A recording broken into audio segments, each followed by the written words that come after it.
பகுதியில் நேற்று இரவு பெய்த மழையின் பொழுது சாலை ஓரத்தில் உள்ள மரம் சாய்ந்த போது இலையில் உயிர் தப்பிய ஆட்டோ. CCTV video. கரூர் மாவட்டத்தில் கோடை வெயில் தாக்கம் வாட்டி வதைத்த நிலையில் நாள்தோறும் 100°F வெப்பத்திற்கு மேல் பதிவாகியுள்ளது.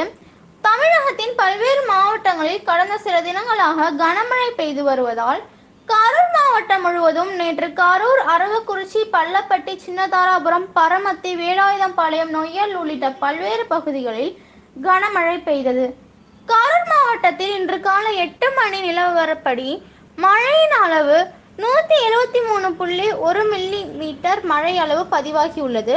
அதிகபட்சமாக அணைப்பாளையம் பகுதியில் 47.6 மில்லிமீட்டர் மழையும், கரூர் மாநகர் பகுதியில் 34.2 மீட்டர் மழையும், அரவக்குறிச்சி பகுதியில் 33.8 மீட்டர் மழையும் பதிவாகியுள்ளது.